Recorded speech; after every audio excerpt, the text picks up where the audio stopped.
Derek Geraghty. Do me a favour, just ask the boys to watch those onions on the stove. I was born in a field in Halifax, Yorkshire. No, I'm from Halifax, Yorkshire, England. I was born in 1951.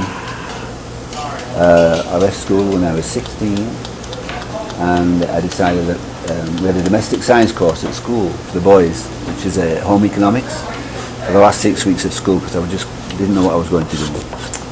And took it, and primarily so we get something extra to eat. That's why we did it. But I found that I had a kind of a flair for it, so I got an opportunity to be an apprentice in a bakery in Halifax.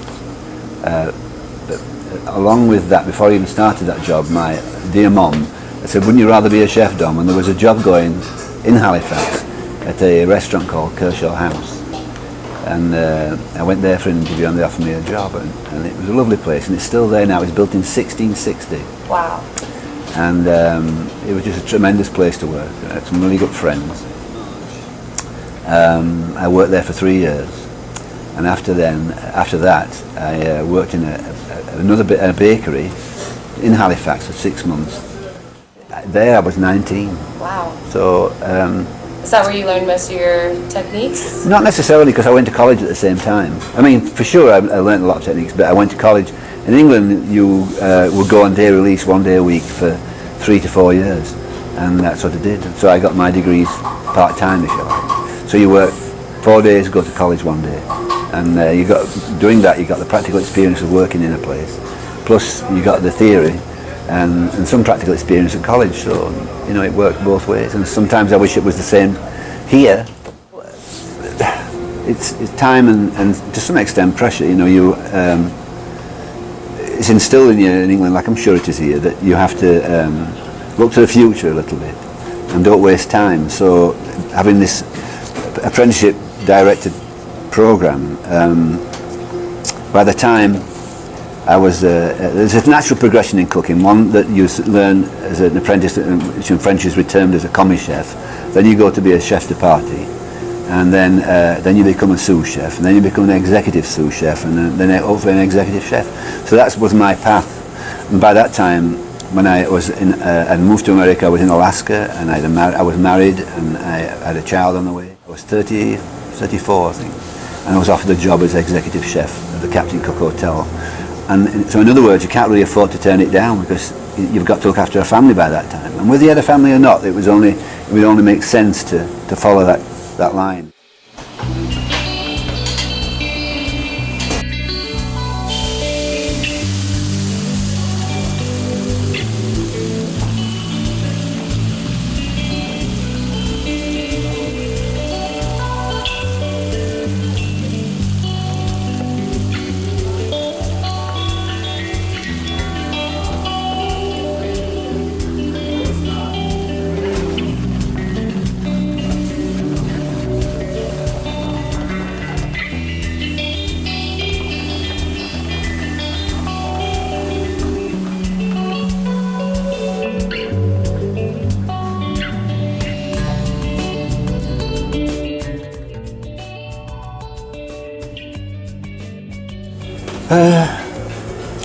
My mum.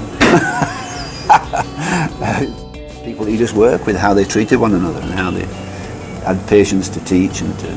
I worked with chefs that didn't teach at all. They just gave you a menu and you had to follow suit, which is I find very selfish. And as a young man growing up and now a young woman in a profession, you need to learn as much as possible.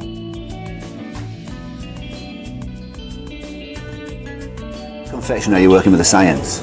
So you've got to be very careful. If you put too much baking powder, too much baking soda, you've got eggs, you've got yeast. So there's a lot of theory behind confectionery, and to try and experiment sometimes is a bit difficult.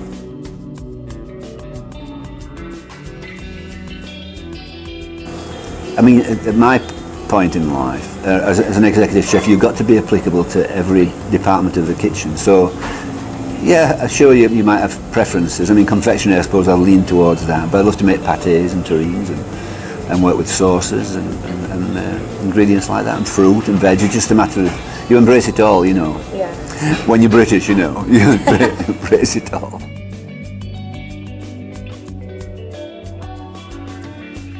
Dead. 5 years. Well, I hope to pass this place on to some decent individual. There's one in the kitchen right now, but I'm not so sure he's that decent, so we'll see. I don't know. I think just having a nice retirement, and I really don't know, because you're not focused in the way of thinking about retirement. But some people really look forward to it, and you're still making a living. The government assumes that everybody's got piles of money stashed away. Well, that's not reality, really. And you certainly can't just live on your pension. So hopefully, there's a place in Ireland. My last name's Geraghty. There's a place in Ireland called Glass Lake, and it's supposed to be belong to the Geraghties somehow. And that's a nice thing to think about. But unfortunately, there's about 1 million Geraghties. So that's not going to get us very far, is it?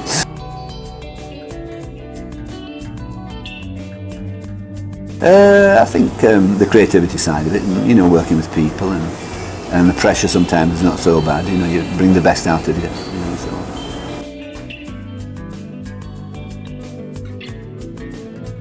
A sense of achievement, hopefully, that you've done a good job, and that you're respected for what you do. And that would be, and a few shillings in your pocket.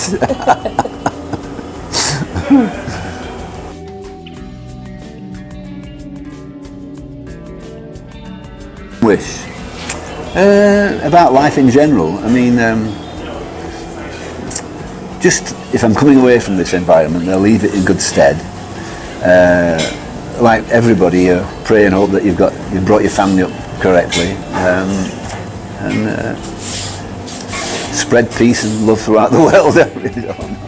I would hope, and I think I've been blessed in many ways. I mean, it's a common word used nowadays, but I feel that's the case.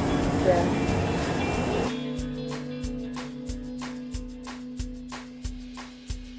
Fish and chips. Fish and chips.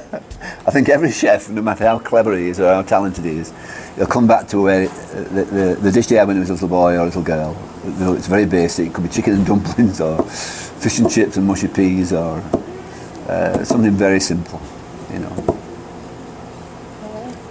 And I think I've got 2 cakes in the oven that are burning right now, so I have to go.